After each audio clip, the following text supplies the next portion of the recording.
سنا ہے 14 فروری کوئی ڈے منایا جاتا ہے اور اس میں کچھ لڑکے جو ہیں وہ یہ کہتے ہیں کہ یہ ایک انٹرنیشنل دن ہے جس میں ہم نے پھول دینا ہے کسی لڑکی کو، اظہار محبت کرنا ہے۔ ایک سنار کے بارے میں عارف رومی نے لکھا ہے کہ وہ اس نے بے اولاد تھا تو اس نے ایک بچہ لے کے پال لیا، تو بچہ اس کو باپ کہتا تھا، اس کی بیوی کو ماں کہتا تھا۔ انہوں نے لے پال ایک بچہ تھا، اور یہ لوگ جن کی اولاد نہیں ہوتی ترس جاتے ہیں، کئی دفعہ ترسے ہوئے لوگ تھے، بچے کو لے لیا، پالا، وہ بچے نے بھی حد کر دی فرما برداری کی۔ اب وہ جوان ہو گیا اور بڑا خوبصورت جوان ہوا۔ وہ سنار کہتا ہے کہ ساری زندگی میں نے صفائی میں نیکی میں گزار دی۔ ایک دن دکان کے پہ ایک عورت آئی تو وہ کہنے لگی یہ چوڑیاں مجھے خود سے آپ پہنا دیں۔ وہ کہتا ہے میں نے جب اس کا ہاتھ پکڑا تو میرے دل میں غلط خیال آ گیا، میں نے غلط نظریے سے اس کا ہاتھ پکڑا، اور جب میں نے اس کا وہ ہاتھ اس نظریے سے پکڑ لیا، تھام لیا، بہرحال وہ چلی گئی، لیکن وہ میرے ذہن کے اندر ناپاکی آ گئی۔ تو میں گھر گیا تو میری بیوی باہر کھڑی تھی اور رو رہی تھی، تڑپ رہی تھی۔ میں نے اسے کہا کیا ہوا؟ تو وہ کہنے لگی کہ بچہ ساری زندگی فرما بردار رہا، میں نے ماں بن کے پالا، پر آج اس نے غلط ذہن سے میرا ہاتھ پکڑ لیا ہے اور میں تڑپ گئی ہوں، ٹوٹ گئی ہوں کہ یہ اگرچہ لے پالک تھا، کسی کا تھا، پر میں نے تو پتر سمجھ کے پالا تھا، یہ کیا ہوا؟ وہ کہتا میری چیخ نکل گئی، تو میں نے اسے کہا کہ یہ اس کی غلطی نہیں، یہ میری غلطی ہے، میں نے باہر آج نظر گندی کی ہے تو رب نے مجھے سزا دی، یہ مجھے سزا ملی ہے۔ تو کسی کی بہن کو پھول بھیجنا چاہتا ہے تو اگر اسی رات تیری بہن کو پھول آ گیا تو کسی کی بیٹی پر گندی نظر ڈالتا ہے، تو اگر یہ تیرے گھر میں یہ قرض چکانا پڑا۔ وہ ایک دوست ہے تو وہ پسند کی شادی کر رہا تھا اس کے گھر میں، تو اس کی بہن نے کہا ہے اس کی بہن نے کہا، اس نے کہا بھائی تو مرضی کی شادی کر رہا ہے، میرا ابا اپنی پگڑی تیرے پیروں میں رکھتا ہے، ماں دوپٹہ رکھتی ہے کہ بیٹے ہم تباہ ہو جائیں گے، نہ کر، اور آج اگر تیرا یہ حال ہے تو پھر مجھے بھی اجازت دے، میں بھی مرضی کی شادی کروں۔ تو وہ کانپ گیا بری طرح سے، وہ کہتا ہے یہ تو کیا کہہ رہی ہے؟ اس نے کہا تو تیرے لیے اگر یہ جائز ہے تو میرے لیے کیسے منع ہو گیا؟ تو یہ کوئی مہذب قومیں نہیں جو ایسے کرتی ہیں، یہ کوئی تعلیم یافتہ ہونے کی یا گورا چٹا ہونے کی علامت ہے؟ کیا آپ کسی کو پھول بھیجیں گے شرم نہیں آتی؟ مہذب قوم اور شریف لوگ کون ہوتے ہیں؟ میرے نبی کریم علیہ السلام نے فرمایا الحیاء من الایمان، حیا تو ایمان کا حصہ ہے، اگر تیری نظر زیادہ جھکی ہوئی ہے تو زیادہ حیا والا ہے، اس لیے یہ کوئی گند مند کسی جگہ بھی کسی شخص کو کرنے کی اجازت نہیں، ورنہ یاد رکھیں اس لیے کہ جب آپ کے گھر میں بہو بیٹیاں ہیں، بہنیں ہیں، پھر بھی آپ یہ ذوق بنائیں تو پھر پتہ نہیں کیا سوچتی ہے دنیا، کہاں رکیں گے۔ اس لیے یہ ساری رسومات ان لوگوں کی ہیں جو بے حیائی کو پروموٹ کرتے ہیں، اور پھر طرح طرح کے وائرس ان کی زندگیوں میں آتے ہیں، پھر ان کی لاشوں سے تعفن نکلتا ہے، تعفن، اور پھر یہ حال ہوتا ہے کہ وہ دفنانے کے نہیں جلائے جانے کے قابل ہو۔ اللہ سے ڈرے، اللہ ہمارے حال پہ رحم فرمائے۔ اس لیے کوئی انسان جو ہوتا ہے وہ خارجی اثر ضرور قبول کرتا ہے، اور اب چونکہ زمانہ ہے پرنٹ میڈیا کا، الیکٹرانک میڈیا کا، سوشل میڈیا کا، تو کسی کونے میں کوئی خبر ہوتی ہے تو وہ پھیل جاتی ہے۔ چیزوں کے اچھے اثرات بھی ہوتے ہیں اور بہت زیادہ برے اثرات بھی ہوتے ہیں۔ ہماری عورتیں گھروں کے اندر بیٹھی تھیں، بہت ساری چیزوں سے آگاہ نہیں ہوتی تھیں، اب وہ گھر کے اندر موجود ہیں تو بہت ساری چیزیں گھر کے اندر میڈیا کے ذریعے ان تک بھی پہنچ جاتی ہیں۔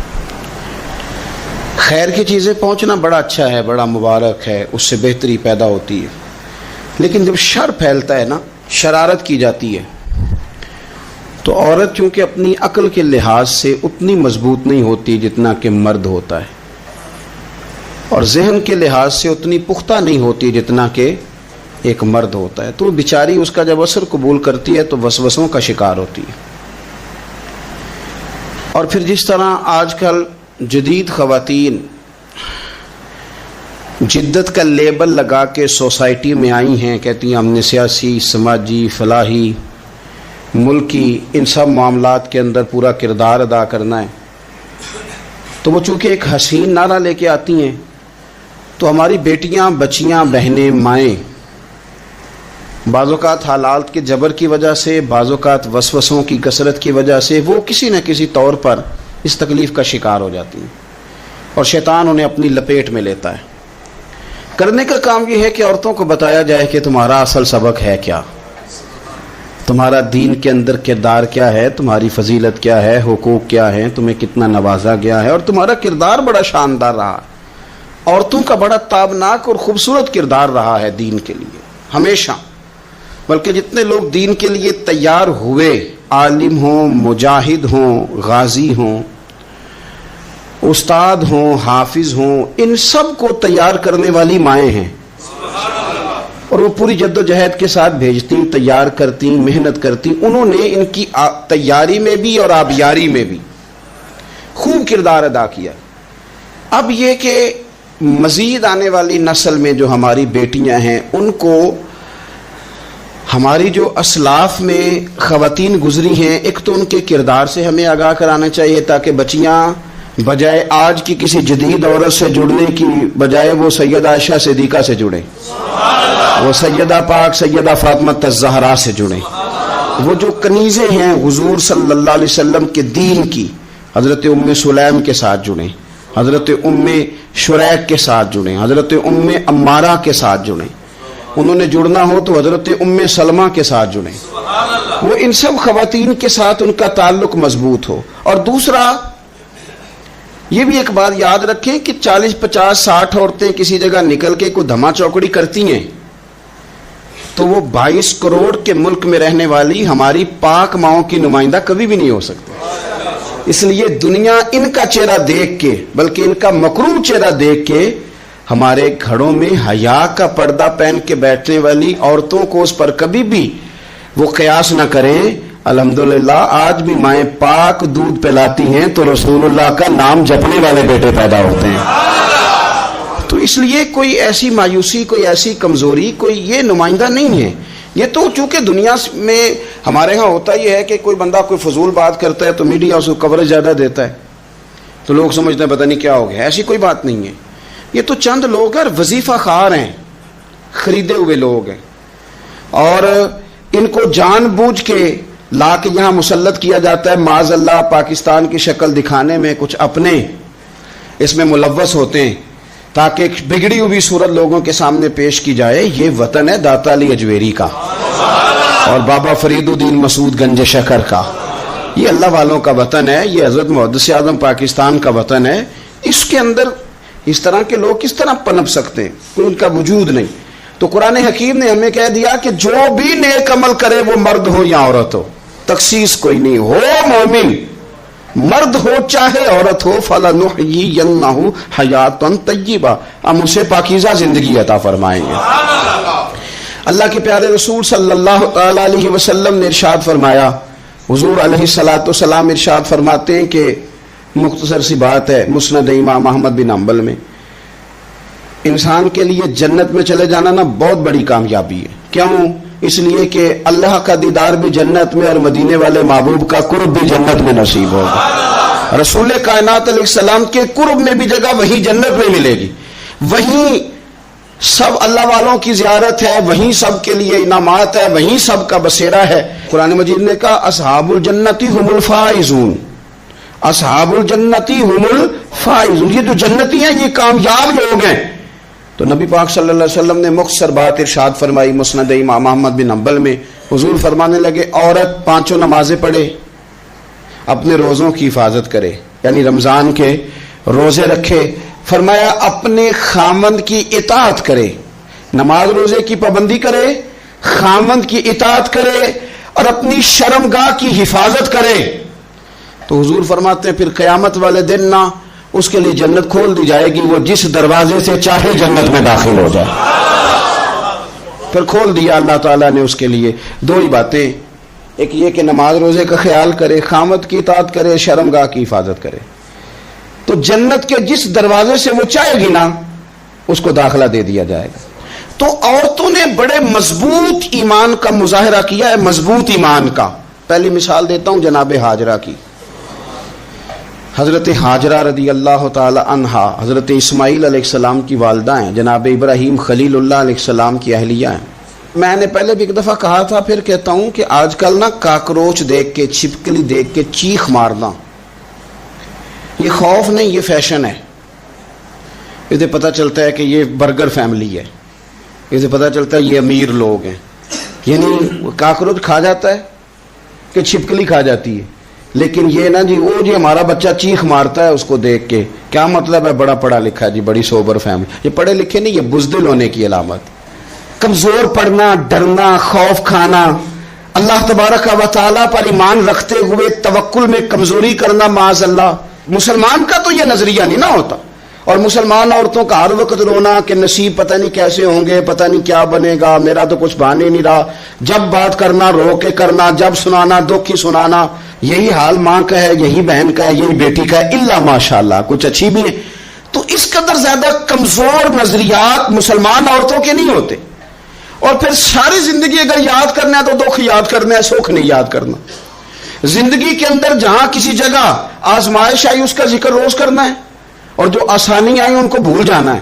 حضرت ہاجرہ کو جناب ابراہیم خلیل اللہ علیہ السلام چھوٹا سا بیٹا دے کے وادی غیر ذی زرعین میں چھوڑ آئے. اتنی سی کھجوریں، ایک مشکیزہ پانی کا. اس خاتون کو وہاں کھڑا کیا، دور دور تک آبادی کوئی نہیں، جنگل کا سما ہے، پرندے تک آ کے نہیں چہکتے، کوئی چیز نہیں دنیا کی. لیکن ایمان اس کو کہتے ہیں، طاقت اس کو کہتے ہیں. کلمہ پڑھنے کے بعد کھڑا رہنا اور اپنے توکل کو مضبوط رکھنا اس کو کہتے ہیں. حضرت ابراہیم واپس لوٹ رہے تھے تو جناب ہاجرہ نے ایک سوال پوچھا، بس ایک. جناب ہاجرہ عرض کرتی ہیں، اللہ کے خلیل یہ اپنی مرضی سے چھوڑ کے جا رہے ہو کہ رب کا حکم ہے؟ میرے مالک کی میرے بارے میں یہی فیصلہ ہے، یہی رضا ہے، یا آپ اپنی مرضی سے چھوڑ کے جا رہے ہیں؟ تو جناب خلیل علیہ السلام فرمانے لگے، ہاجرہ نہیں، یہ رب کا فیصلہ ہے، یہ اللہ کی رضا ہے. تو آپ کو بخاری میں یہ لفظ ملیں گے. جناب ہاجرہ کہنے لگی پھر آپ فکر نہ کریں، اگر رب کا یہ حکم ہے تو پھر میرا رب ہمیں کبھی بھی ضائع نہیں کرے گا. یہ مضبوطی ایمان کی، یہ مضبوطی، رب پھر ہمیں کبھی ضائع. او میرے ملت کی بیٹیوں اور بہنوں، ساری امیدیں خامن سے کیوں لگاتی ہو؟ ساری امیدیں بیٹے اور بھائی سے کیوں لگاتی ہو؟ ساری امیدیں دنیا سے کیوں لگاتی ہو؟ اس طرح کرو، اپنی ساری امیدیں اپنے رب کے ساتھ وابستہ کرو.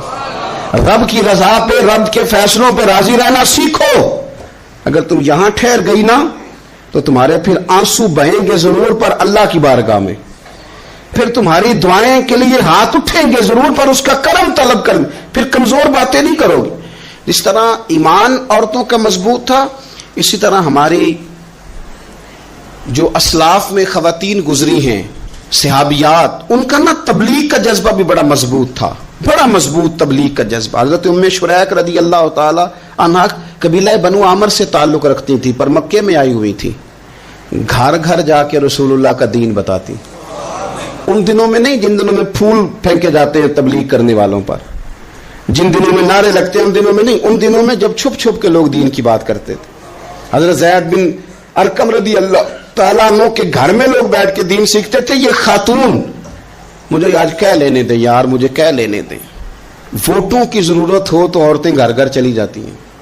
ایک سیٹ کی ضرورت ہو تو بیویوں کو گھر گھر بھیج لیا جاتا ہے. یہ دیکھو، یہ ایمان ہے رسول اللہ صلی اللہ علیہ وسلم پر صحابیات کا. یہ کمال ہے کہ گھر گھر وہ بھی گئی ہیں، پر ووٹ کے لیے نہیں، رسول اللہ کے دین کے لیے، رسول اللہ کے دین کے لیے. گھر گھر حضرت ام شریک جاتی، جا کے نا، اور وہ طریقہ تھا نا، عورتوں کو قائل کرتی. بڑے کٹھن حالات تھے اسلام پر، اعلانیہ کوئی بات نہیں کر سکتا تھا. حضرت ام شریک کہتی ہیں، میں عورتوں کو بلاتی، کہتی میری بات سنو. جب وہ قریب آتی تو میں نے نبی پاک کا دین بتاتی، سائیڈ پہ کر کے کونے میں نہ تھوڑا تھوڑا. او یار آپ ذرا اس کا لطف تو لیں، اس کا ذائقہ تو دیکھیں. حضرت ام شریک کہتی ہے میں گھر گھر جاتی، بتاتی. تو کافروں کو پتہ چل گیا کہ یہ تبلیغ کرتی ہے. انہوں نے مجھے بلایا، کہنے لگے تیرے برادری اور قبیلے کا مسئلہ نہ ہوتا تو ہم تجھے قتل کر دیتے. اب ہم تجھے واپس بھیجتے ہیں. چند مردوں کو میرے ساتھ کیا، مجھے گھوڑے اور اونٹ کی ننگی پشت پر باندھ لیا. ننگی پشت پر لمبا سفر کرنا مشکل ہوتا ہے، پسینہ آئے، بڑی تکلیف ہوتی ہے گھوڑے پر بیٹھ. اب وہ کوئی کجاوا نہیں، کوئی چیز نہیں، اسی طرح باندھ کے لے گئے. اور فرماتی ہیں کہ 3 دن اور 3 راتوں کا وہ سفر تھا. رستے میں وہ خود چھاؤں میں بیٹھتے اور مجھے باندھ کے دھوپ میں ڈال دیتے. 3 دن میں نے زمین پر چلنے والی کسی چیز کی آواز نہیں سنی. لیکن وہ جب نبی پاک کے دین کی بات پوچھتے تو میرا کلیجہ خوشی کے ساتھ ٹھنڈا ہو جاتا. آنکھیں کھل جاتی اور میں کہتی کیا بات ہے میرے نبی پاک کے دین کی. اس کیفیت میں بھی وہ تبلیغ کی لذت اپنی جگہ موجود. حضرت ام شریک رضی اللہ تعالیٰ عنہ فرماتی ہے کہ جگہ انہوں نے مجھے لٹا دیا باندھ کر, پیاس بڑی شدید تھی, پانی پینے کو دیتے نہیں تھے, روٹی کھانے کو, یہ ایک عورت کی بات کر رہا ہوں, یہ خاتون کی بات کر رہا ہوں. آج کل تو ہمارے بچے شام کو سالن ٹھیک نہ پکا ہو تو موبائل توڑ دیتے ہیں. یہ قوم نہیں میدانوں میں جا سکتی, جہاد نہیں کر سکتی. خاتون کہتی ہے کہ شدید پیاس تھی اور مجھے باندھ کے لٹایا ہوا تھا. مجھے جب تکلیف بڑھ گئی تو اچانک میں نے دیکھا پانی کا ایک ڈول برآمد ہوا ہے. میں نے اسے تھوڑا سا پی لیا, پر طلب ابھی باقی تھی. وہ پھر آ گیا برتن, میں نے پھر پیا. طلب ابھی باقی تھی, پھر برتن آ گیا. امام ابو نعیم نے اس کو لکھا ہے حلیۃ الاولیاء میں, فرماتے ہیں تیسری دفعہ وہ پھر بھرا ہوا ڈول پورے کا پورا آ گیا. اب میں نے پیا بھی, اپنے کپڑوں پہ بھی چھڑکا. جب وہ سارے بیدار ہوئے تو مجھے آگے کہنے لگے کہ تو نے ہمارا پانی استعمال کیا ہے. فرماتی ہے پھر انہوں نے اپنے برتن دیکھے, مشکیزیں دیکھے تو بھرے ہوئے تھے. میرے قریب آ کے کہنے لگے یہ پانی کہاں سے آیا؟ تو میں نے کہا تم ابھی میرا عقیدہ نہیں سمجھے, یہ میرے رب نے مجھے دیا ہے, میرے رب نے مجھے دیا. فرماتی ہے مجھے باندھ کے لے جا رہے تھے, پر جب میری بات سنی نا تو بول کے کہنے لگے ہمیں سمجھ آ گئی ہے تیرا دین ہمارے دین سے بہتر ہے, تیرا عقیدہ ہمارے عقیدے سے بہتر ہے. اور ایک روایت میں یوں بھی ہے کہ وہ باندھ کے لے جا رہے تھے, پر یہ کمال دیکھا تو کلمہ پڑھ کے مدینے والے کے غلام بن گئے. صحابیات نے نا بڑا جم کے دین کا کام کیا. عقیدہ, پھر تبلیغ, پھر میدان جہاد. عورتیں جہاد میں جایا کرتی تھیں, وہ زخمیوں کو پانی پلاتی تھیں, مرہم پٹی کرتی تھی. پہلے اپنے جسم کے ساتھ بڑی بڑی پٹیاں لپیٹ کے لے جاتی, جہاں کسی زخمی کو ضرورت ہوتی وہ پٹیاں کرتی, اور اعصابی طور پر مضبوط رہ کے. میدان کے اندر جہاد وہ بندہ کرتا ہے جو یقین کامل کی دولت جسے نصیب ہو, جسے پتا ہو کہ یہ میں مروں گا تو میرا مرنا رائے گا نہیں, اللہ مجھے شہادت کا درجہ عطا فرمائے گا. لیکن اگر یہیں سے بندہ اپنے آپ کو مطمئن نہ کر سکے تو میدان میں جائے گا. یقین کامل ہو, اگر ہو یقین کامل پیدا تو پھر کٹ جاتی ہیں زنجیریں, پھر انسان آگے مضبوطی سے آگے بڑھتا ہے. نبی پاک صلی اللہ علیہ وسلم جب جہاد کے لیے تشریف لے جاتے نا تو عورتوں پر کسی نہ کسی شخص کو نمائندہ بنا کے چھوڑ کے جاتے تھے. ایک دفعہ مولا علی شیر خدا کو بھی چھوڑ کے گئے, حضرت عبداللہ ابن مختوم رضی اللہ تعالیٰ عنہ کو بھی ایک دفعہ چھوڑ کے گئے. ایک موقع پر نا حضور نے عورتوں کو ایک جگہ پہ چھوڑا پیچھے, تو وہ قلعہ تھا حضرت حسان بن ثابت رضی اللہ تعالیٰ عنہ, بڑا مضبوط قلعہ تھا. اس قلعے کے اندر خواتین ساری محفوظ کر کے ان کو وہاں بٹھا دیا گیا. حضور جہاد کے لیے چلے گئے. اب وہاں قلعے میں عورتوں کو اس لیے رکھا گیا تھا کہ یہاں یہودی بھی ہیں, تو ایسا نہ ہو کہ ہم باہر لڑیں تو وہ اندر سے کوئی شرارت کر دیں, لہذا عورتیں محفوظ رہیں. حضرت حسان بن ثابت رضی اللہ تعالیٰ عنہ کی ڈیوٹی تھی تلوار لے کے حفاظت کرنے کی, تو ایک یہودی آ گیا. وہ اب ٹو کرنے لگا, تجسس کرنے لگا کہ یہاں عورتیں ہیں تو کوئی مرد بھی ہے کہ نہیں, دائیں بائیں دیکھنے لگا. حضرت صفیہ رضی اللہ تعالیٰ عنہ نے توجہ کی, جناب حسان بن ثابت سے کہنے لے 1 منٹ لگا اس کی گردن مار دے, ایسا نہ ہو کہ یہ جا کے بتا دے, گردن اڑا دے. حضرت حسان بن ثابت ذرا تھوڑی کوشش کرنے لگے, ارادہ کرنے لگے, آگے بڑھنے لگے, تو ابھی وہ تیاری میں ہی تھے تو حضرت صفیہ رضی اللہ تعالیٰ عنہ خود نکلی پیچھے سے ہو کے, ذرا سا ایک ستون کے پیچھے چھپی, ہاتھ میں بڑا سا ڈنڈا پکڑا. وہ آپ کے قریب سے گزرنے لگا, تو یہ خاتون کی بات کر رہا ہوں, خاتون کی. کسی مرد کی ضرورت ہے عورت کو تنگ کر جائے؟ شرط یہ ہے کہ عورت کے اندر بھی تو غیرت ایمانی ہونا, اس کے اندر بھی تو وہ قوت ہونا. ایسا نہ ہو کہ وہ کمزور پڑ جائے. ہاتھ کے اندر ڈنڈا تھا, جب وہ یہودی پاس سے گزرنے لگا تو اللہ اکبر کہہ کہ بی بی نے اتنے زور سے مارا ڈنڈا, حضور کی پپھوں نے ایک ہی ڈنڈا کھایا اور وہ زمین پہ ڈھیر ہو گیا. حضرت صفیہ نکلی اور جناب حسان بن ثابت سے کہنے لگی مجھے آتی ہے شرم, کیونکہ جب کسی کو مار دیا جائے تو اس کا مال مال غنیمت ہے نا کافر کا, اب اس کی زرہ اتارنی ہے, اس کی تلوار لینی ہے. فرمایا مجھے شرم آتی ہے, وہ مرد ہے, اس طرح کرو مار میں نے دیا, سامان تم اتار کے لے آؤ. یہ قوت تھی مسلمان عورتوں کے اندر, یہ شوق تھا, یہ جذبہ تھا. ہمارے ہاں نا وہ روز روز کی کمزوریاں, عورتوں کا روز آنسو بہانا اور جہاں بھی سنانا دھوکھی سنانا, اس نے انہیں کمزور کر دیا ہے. آپ کے ذہن پہ چیزیں سوار ہو جاتی ہیں نا. تو یہ جو مرد زیادہ رہتے ہیں نا عورتوں کے ساتھ، زیادہ وقت گزارتے ہیں، زیادہ داستانیں سنتے ہیں، ان میں وہ ساری چیزیں پیدا ہو جاتی ہیں.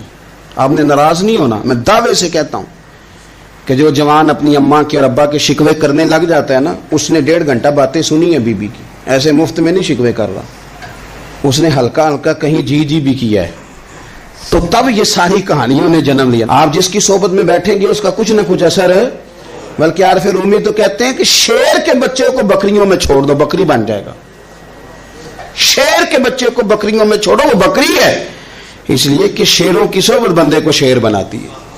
تو جب بیٹھنا ہی نہیں ہے، باتیں سارا دن یہ والی سننی ہے، ہر وقت رہنا ہی اسی داستان میں، پھر کمزور باتیں، پھر اپنے ماضی کے دکھ، پھر پتہ نہیں کیا. آپ نے ناراض نہیں ہونا، میں بعض جوانوں کی باتیں سن کے میرا دل کرتا ہے کہ اسے کہوں یار تو کیا بات کر رہا ہے، اپنا قد دیکھ، تو اپنی عمر دیکھ، رب نے تجھے مرد بنایا ہے، تو کمال آدمی ہے، تو کھڑا ہو.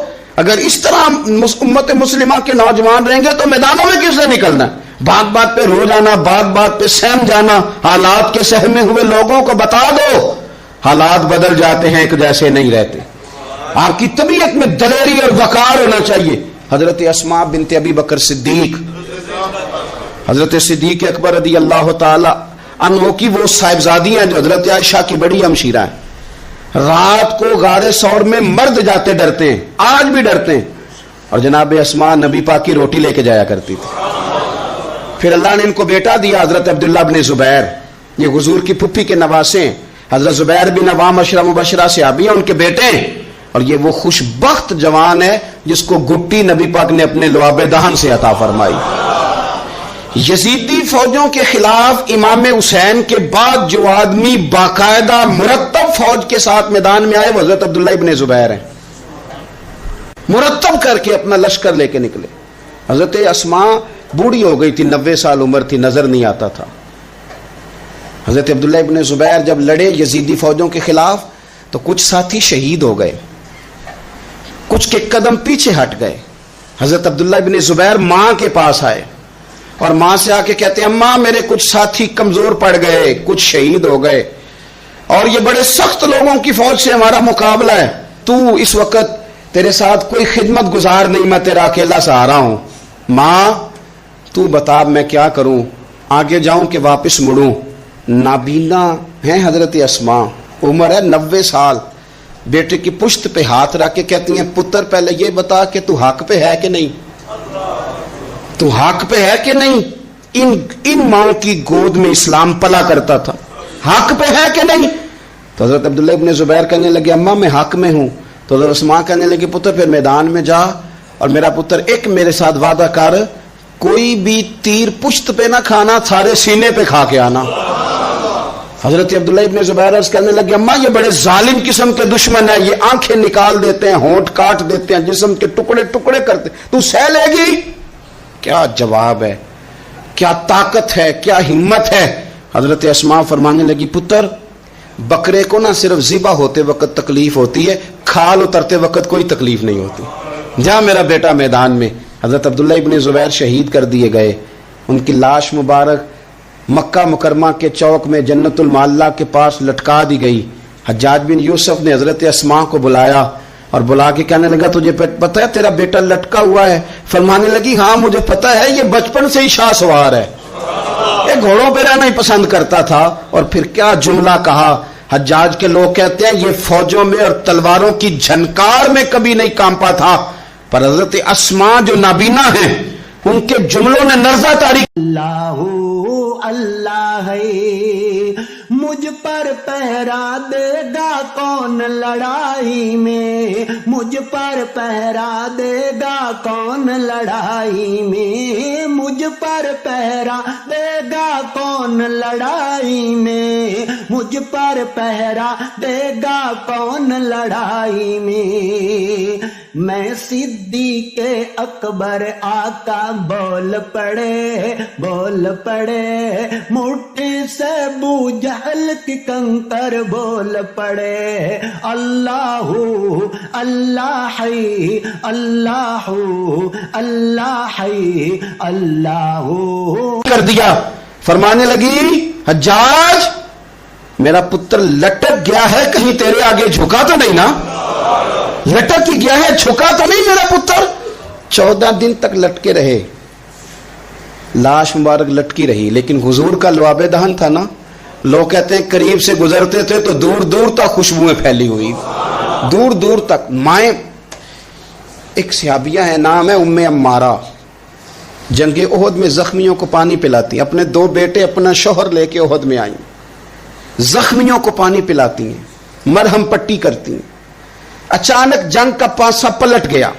وہ درے پہ جو لوگ حضور نے مقرر کیے تھے وہ غلط فہمی کی وجہ سے درہ چھوڑ گئے, حالات اور ہو گئے, عجیب سا ماحول ہو گیا. پھر یہ بھی افواہ پھیلا دی گئی کہ معاذ اللہ حضور شہید کر دیے گئے. لوگوں کے حوصلے بڑے اور رنگ اختیار کرنے لگے. حضور کے گرد تھوڑے سے لوگ رہ گئے. او میرے بھائیوں, او ملت کی بیٹیوں بہنوں, یہ ہے تمہارا انداز دین کی خدمت میں, یہ خواتین کا انداز ہوتا ہے. حضرت ام عمارہ پہلے زخمیوں کی مرہم پٹی کرتی تھی, اب سارا کچھ پھینک دیا, تلوار لی اور جا کے نا حضور کے گرد کھڑی ہو گئی. کہنے لگی آئے نا, کون آتا ہے میرے کریم کے پاس, آ کے دکھائے نا کوئی, اسا کیتی ہے جان حوالے رب دے, ایسا عشق کمایا ہے, اسی مرن تو اگے ہی مر گیا باہو, اسا تا مطلب نو پایا ہے. آ کے کھڑی ہو گئی. حضور فرماتے ہیں میں دائیں دیکھتا تھا تو ام عمارہ ہوتی تھی, میں بائیں دیکھتا تھا تو ام عمارہ ہوتی تھی, آگے دیکھتا تھا تو ام عمارہ, پیچھے ام عمارہ. حضور فرمانے لگے تو بہت سارے لوگوں سے سبقت لے گئی ہے, تو بڑے سارے لوگوں سے آگے نکل گئی ہے. ان کو زخم لگ رہے ہیں, تیر آ رہے ہیں, پر خاتون ہو کے ڈٹی ہوئی ہیں. رسول اللہ صلی اللہ علیہ وسلم کے سامنے کھڑی, حضور پر آنے والے تیر اپنے وجود پہ لیتی ہیں. او میرے عزیز, رسول پاک علیہ السلام نے فرمایا تجھے رب نے بڑا حوصلہ دیا ہے. اتنا گہرا زخم بازو میں آیا کہ غار بن گئی, غار. اللہ کے پیارے محبوب نے نظر کرم فرمائی. حضور نے فرمایا کچھ مانگ لے. کہنے لگی سونیا اگر میری خدمت قبول ہے تو دعا کر دیں, اللہ قیامت کے دن بھی آپ سے دور نہ کرے, رب دور نہ کرے. حضور نے دعا کر دی, اے اللہ اس کو اور اس کے خاندان کو قیامت میں بھی میری رفاقت دینا. حضور کی دعا سنی تو باہر نکلی, فرمانے لگی لوگوں لو پھر میں نے اپنا مقصد پا لیا ہے, میں کامیاب ہو گئی ہوں, اب دنیا کی کوئی مصیبت بھی میرے اوپر آئے تو مجھے کوئی پرواہ نہیں, اس لیے کہ مدینے والے نے یہاں بھی کرم فرما دیا ہے, وہاں بھی کرم فرما دیا ہے. یہ طاقتیں تھیں ان خواتین کیا. ایک تابعی بزرگ تھے حضرت ابو عبد الرحمن فروغ, صاحب تاریخ بغداد نے لکھا ہے وہ جہاد پہ چلے گئے, 30,000 دینار اپنی بیوی کو جاتے دفعہ دے گئے. کہنے لگے لو پاس رکھ لو, اور بیٹا بھی ماں کی گود میں ہی تھا. کچھ نے لکھا پیدا ہو چکے تھے, کچھ کا کہنا ہے کہ ان کے جانے کے 1-2 ماہ بعد بیٹے کی ولادت ہوئی, اور بیٹے کا نام کیا ہے, ربیعہ بن ابو عبد الرحمن. اور یہ بیٹے وہ ہیں جو حضرت امام مالک جیسے لوگوں کے استاد ہیں, حضرت حسن بصری جیسے لوگوں نے ان سے پڑھا, خود جہاد پہ چلے گئے. آج تو فوجیوں کی نوکری ہے نا جی, ان کا یہ نظام ہے کہ وہ جاتے ہیں, انہیں تنخواہ ملتی ہے, چھٹی پہ آتے ہیں. اس زمانے میں یہ تھا کہ مال غنیمت سے حصہ ملتا تھا, اور فتوحات کا یہ طریقہ تھا کہ یہ علاقہ فتح ہوا تو آگے چلے گئے, وہ فتح ہوا تو آگے چلے گئے, وہ فتح ہوا تو آگے چلے گئے. کسی نے لوٹنا ہے تو پابندی نہیں تھی, لوٹ سکتا ہے. کچھ لوگ جہاد میں ہی رہتے تھے. حضرت ابو عبد الرحمن فروغ 27 سال جہاد میں رہے, 27 سال. یہاں تو خاون باہر ہو تو بہت ساری عورتیں کہہ دیتی ہیں کہ تیرے ابے نے نظر پیسے کمائے, مصیبتیں تو ساری میں نے دیکھی. معاذ اللہ بعض جگہ, سب نہیں لیکن بعض جگہ کہہ دیتی ہیں کہ وقت تے سارے میں کیتے. 27 سال شوہر چلا گیا, واپس نہیں آیا, 30,000 دینار دے کے چلے گئے. 27 سال کے بعد خیال آیا گھر کا, اب بیٹا محدث بن گیا, عالم بن گیا, اور کمال یہ کہ رہتے کہاں تھے, حضور کے مدینے میں, مدینہ النبی میں, مدینہ منورہ میں صلی اللہ تعالی علیہ وسلم. اور ان کے صاحبزادے حضرت ربیعہ یہ مسجد نبی میں, حضور کی مسجد میں بیٹھ کے نبی پاک کی حدیث پڑھایا کرتے. آئے گھر, دروازے پہ دستک دی, صاحبزادے نے دروازہ کھولا. نہ باپ بیٹے کو پہچانتا ہے, نہ بیٹا باپ کو. جناب ابو عبد الرحمن اندر داخل ہونے لگے تو صاحبزادے نے کہا بوڑھے میاں میرے گھر میں بغیر اجازت کے کیوں داخل ہو رہے ہیں؟ تو وہ کہنے لگے تو بتا, تو نے میرے گھر پہ قبضہ کیوں کر رکھا ہے؟ اب جب بات زیادہ بڑھ گئی تو دونوں جانب سے لوگ جمع ہو گئے, شور اٹھا تو اندر سے والدہ نے سنا,